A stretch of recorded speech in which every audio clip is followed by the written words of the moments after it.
त्रिसप्त कोटि भुजैक हर करवाले कोटि कोटि कंठ कर कर निनाद करले त्रिसप्त कोटि भुजैक हर करवाले अबले केनो मायक बोले बहुबल धरिणी नमामि तारिणी त्रिपुदल वर्णि मातरम वंदे मातरम वंदे मातरम वंदे मातरम वंदे मातरम वंदे मातरम वंदे मातरम ही दुर्गा दश प्रहरण धारिणी कमला कमल दल विहारिणी वाणी विद्यादायिनी नमामि त्वं नमामि कमलम् अमलां मतुलां रुजनां सुफलां मातरं श्यामलां शरणां सुष्मितां भूषितां धरणीं धरणीं मातरं वन्दे मातरं वन्दे मातरं वन्दे मातरं वन्दे मातरं वन्दे मातरं वन्दे मातरं वन्दे मातरं वन्दे मातरं वन्दे मातरं।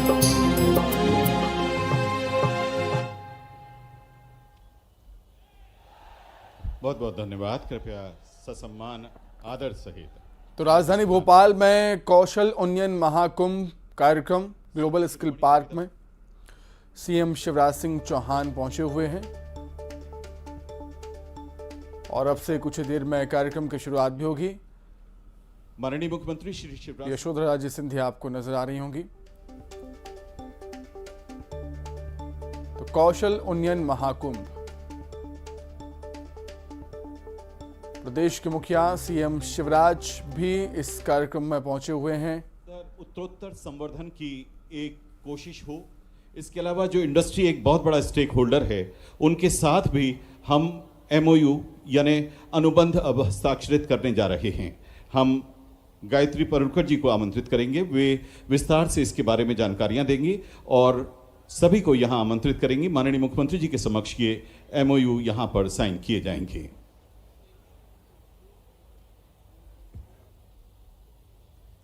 मैं बुलाना चाहूंगी miss Suzanne, country director United Nations Women, Shri Manu Srivastava sir and Shri Ramesh Mishra ji. Department of Technical Education, Skill Development and Employment is delighted to sign an MOU with United Nations Women for empowering women in STEM in 4 districts of Mandala, Dindori, Chhindwara and Balaghat.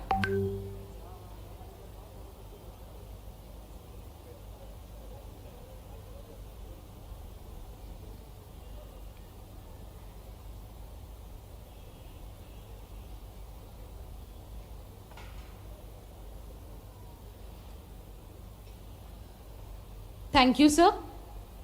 Next, I would like to call Miss Alex Bingle, President Skillshare Swiss Association, and Shri Manu Srivastav, sir, for signing an MOU with Swiss Federal University for vocational education and training.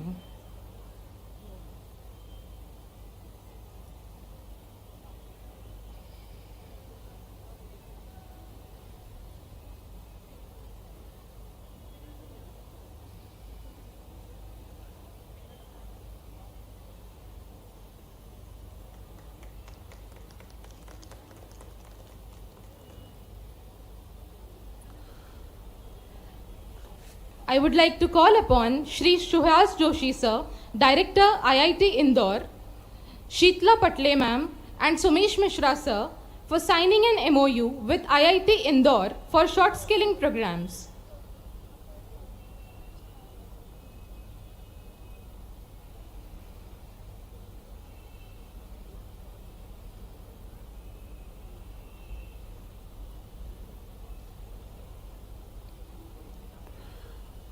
तो कई ऐसे संस्थान हैं जिनसे MOU sign हो रहे हैं। जो सरकार है एमओयू साइन कर रही है, उनसे स्किल डेवलपमेंट की दिशा में अब आगे बढ़ते हुए कदम। May I call upon Shri Subin Sudhir sir, Chairman Executive Education Programs, IIM Indore, Sheetla Patle ma'am and Somesh Mishra sir for signing an MOU with IIM Indore for short skilling programs. Global skill park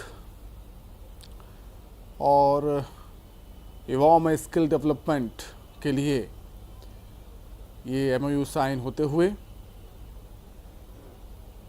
युवाओं के बेहतर भविष्य की सोच सरकार की,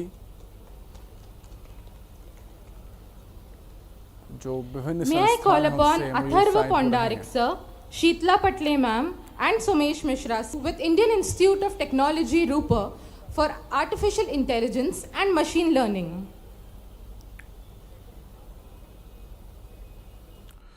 चलिए आगे बढ़ते हैं और बात करेंगे सबसे पहले MP की सियासत से जुड़ी बड़ी खबर की। विधानसभा चुनाव में बीजेपी 7 और सांसदों को उतार सकती है। 2 दिन चली ताबड़तोड़ बैठकों के बाद सियासी गलियारों में चर्चाओं का बाजार गर्म है। बीजेपी और कांग्रेस में टिकट के बंटवारे को लेकर वार पलटवार भी शुरू हो गया है। बीजेपी का कहना है कि अंतिम फैसला चुनाव समिति करेगी। वहीं बीजेपी ने कांग्रेस पर शगुफा छोड़ने के आरोप लगाए, साथ ही प्रत्याशियों के नाम का ऐलान न करने पर तंज भी कसा। वहीं कांग्रेस ने बीजेपी के आरोपों पर पलटवार भी किया। कांग्रेस का कहना है कि बीजेपी ने हार मान ली है, इस वजह से सांसदों और केंद्रीय मंत्रियों को विधानसभा में उतार रही है बीजेपी।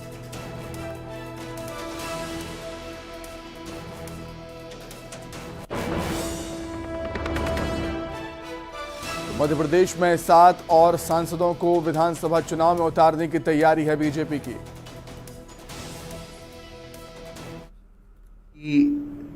CEC इस बारे में अंतिम निर्णय करती है। जैसे ही फैसला होगा, सूची जारी, हस्ताक्षर केंद्रीय कार्यालय के महामंत्री के हस्ताक्षर से जारी कर देते हैं, तब पता लग जाएगा। कयास लगाते रहते हैं। मैं तो कहूँगा कि कांग्रेस केवल शगुफे छोड़ती है, निर्णय नहीं कर पा रही, उम्मीदवार नहीं मिल रहे हैं। आज स्क्रीनिंग कमेटी, कल ये कमेटी, परसों वो कमेटी, अभी 80 डिक्लेयर कर रहे हैं, 90 कर रहे हैं, और 3 महीने पहले ही कह दिया था कि हम तो उम्मीदवार घोषित कर देंगे, 100 की सूची आ जाएगी।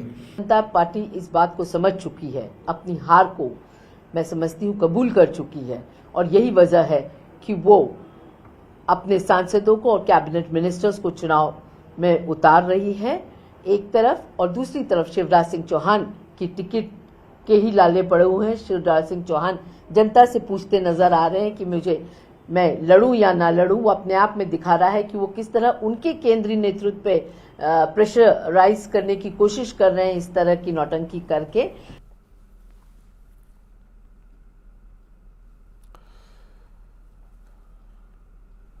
तो जिस तरीके से दूसरी सूची में बीजेपी के कई दिग्गज नेताओं के नाम थे, उसने सबको चौंका दिया। जैसे केंद्रीय मंत्री नरेंद्र सिंह तोमर, प्रहलाद पटेल, कैलाश विजयवर्गीय, कई और ऐसे नाम थे सांसदों के।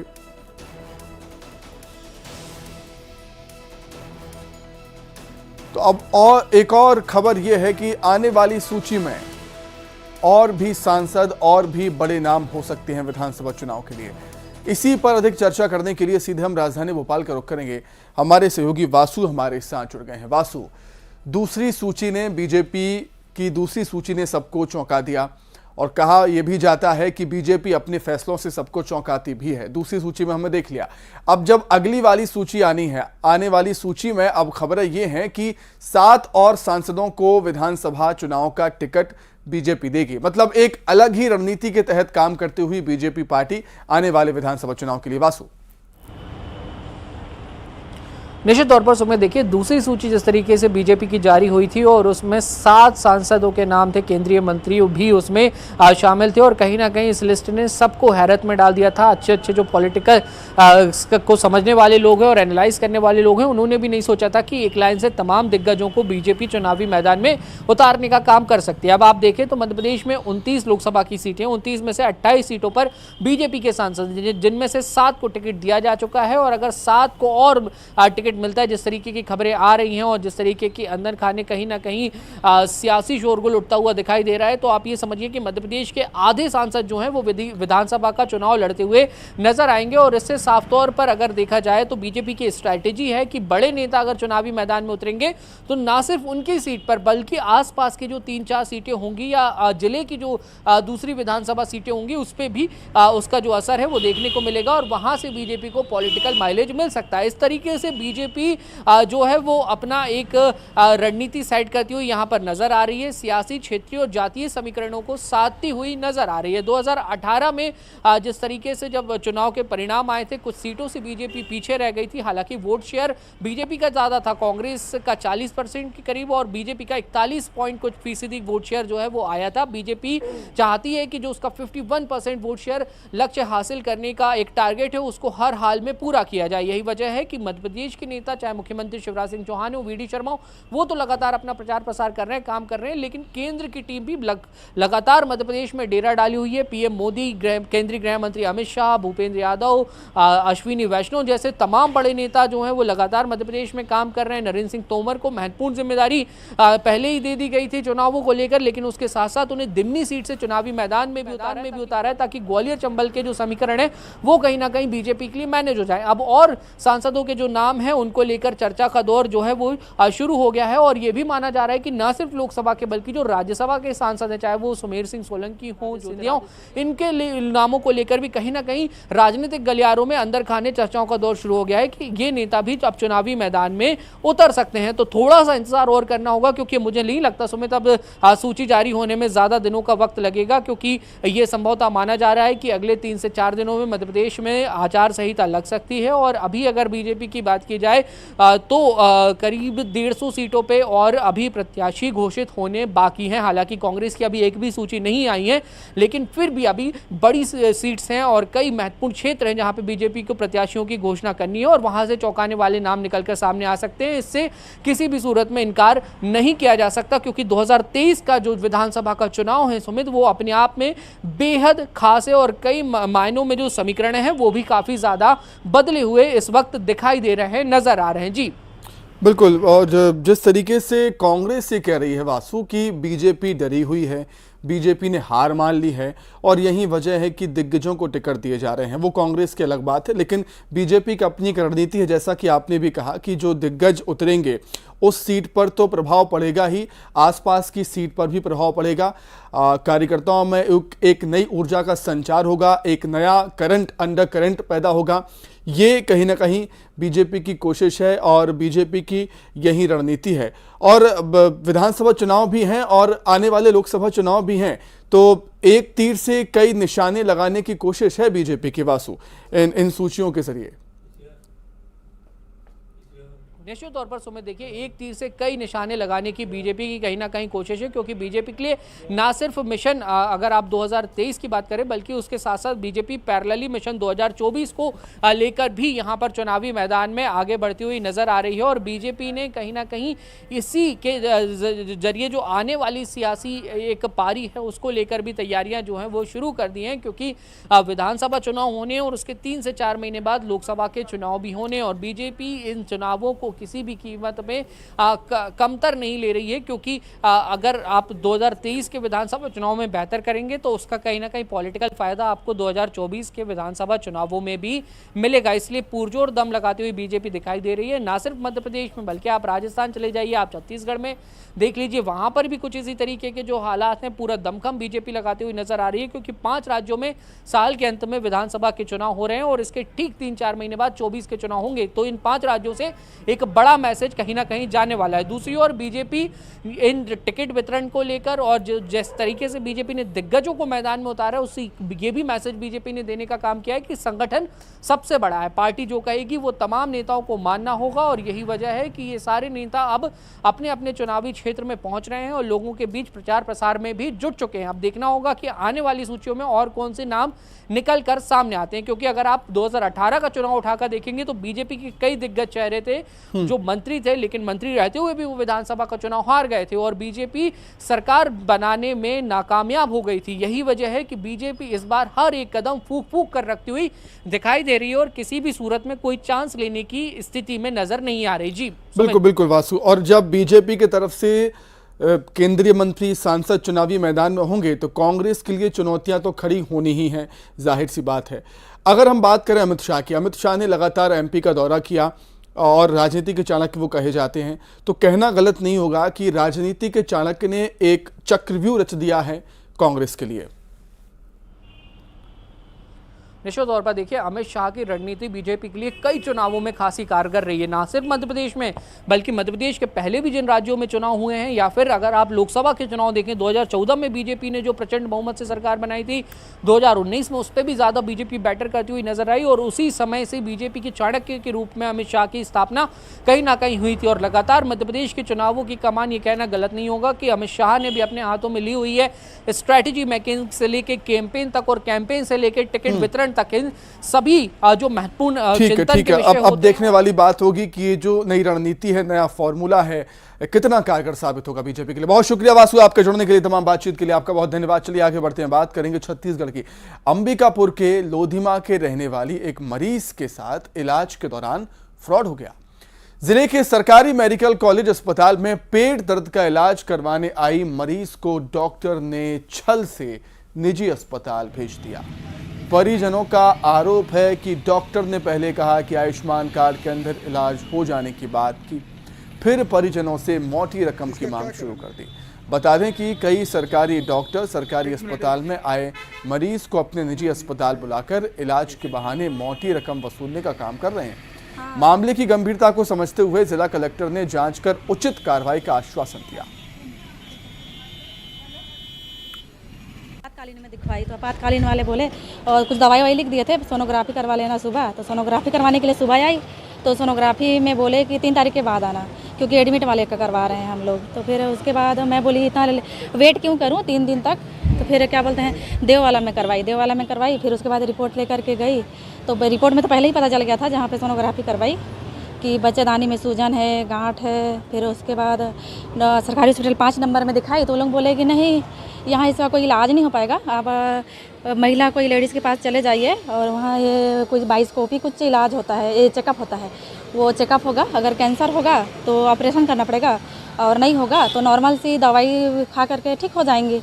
ऐसे तो प्रकाश लेजर हॉस्पिटल भेज दिए, मतलब प्रकाश हॉस्पिटल के आगे टीएस बाबा का कोठी है उसके बगल में चल जाइएगा बोले। ऐसी शिकायतें पहले भी आती रही हैं और ये स्पेसिफिक शिकायत आई है। और मेरे पास भी शिकायतें आती हैं कि प्राइवेट प्रैक्टिस ज़्यादा चल रहा है, प्राइवेट हॉस्पिटल्स में जो सरकारी डॉक्टर्स का जो है आवाजाही ज़्यादा है, उससे लोगों को बरगला के उधर ले जाना और फिर वहाँ से उसका खर्चा और सब कुछ बढ़ जाता है।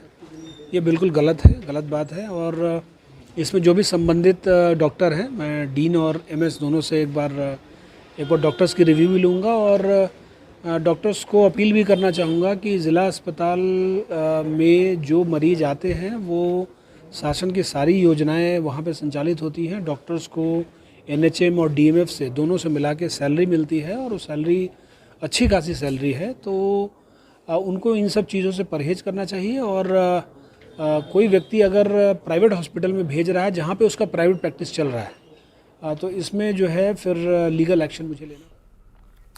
गरियाबंद से खबर है जहां खनिज विभाग की बड़ी कार्रवाई देखने को मिली। विभाग ने अवैध रेत उत्खनन करते हुए 8 ट्रैक्टर्स को जब्त कर लिया। जानकारी के अनुसार पीतेईबंद और लचकेरा नदी से रेत निकाली जा रही थी। सूचना पर खनिज विभाग ने दबिश देकर इस कार्रवाई को अंजाम दिया है। सवेरे से ग्रामीणों के द्वारा पीतेईबंद में रेत का अवैध उत्खनन की शिकायत प्राप्त हुई थी, जिस पर 4 ट्रैक्टर को जब्त करके अभी राजिम थाना में रखे हैं। और उसके बाद हमको विभिन्न मीडिया के माध्यम से शिकायत प्राप्त हुआ था लचकेरा में। लचकेरा से भी हम लोग 4 ट्रैक्टर को जब्त करके किंगेश्वर थाना में पुलिस अभिरक्षा में रखे हैं। कितने ट्रैक्टर हुए? टोटल आज 8 वाहनों पर कार्रवाई की गई है। खनिज विभाग ने बड़ी कार्रवाई करते हुए कुल 8 ट्रैक्टरों पर कार्रवाई की है। अवैध तरीके से ये रेत परिवहन कर रहे थे और इन तमाम ट्रैक्टरों को जब्ती करने की एक बड़ी कार्रवाई जो है खनिज विभाग द्वारा की गई है। पीतई बंद में 4 ट्रैक्टर, वही लचकेरा में 4 ट्रैक्टर, और देखिए कि कार्रवाई करने के बाद हड़कंप यहाँ पे मचा हुआ है और तमाम यहाँ पर जो है कार्रवाई अभी भी जारी है। खनिज विभाग की टीम दबिश देकर ये बड़ी कार्रवाई की है। इस कार्रवाई से कहीं न कहीं खनिज माफियाओं में हड़कंप मचा हुआ है और लगातार शिकायत मिलने के बाद जो खनिज विभाग पहुंचकर छापेमारी कार्रवाई करते हुए कुल 4 ट्रैक्टर पर कार्रवाई की है और ये कार्रवाई आगे भी जारी रहेगा। न्यूज़ 18 के लिए गरियाबंद से शेख इमरान। खबर अंबिकापुर से है, जहां हाथियों के आतंक से ग्रामीण परेशान हो गए हैं। इलाके में 5 दिनों से हाथियों का उत्पात जारी है। ग्रामीणों का कहना है कि रात होते ही 13 हाथियों का दल ग्राम पटकुरा में आता है और खेतों में खड़ी फसलों को नुकसान पहुंचाता है। हाथियों से निपटने के लिए ग्रामीण खुद अपनी जान जोखिम में डालकर उन्हें खदेड़ रहे हैं। वहीं वन विभाग नदारद है, जिससे बड़ा हादसा भी हो सकता है। डैम के पास हाथी पार हो रहा है।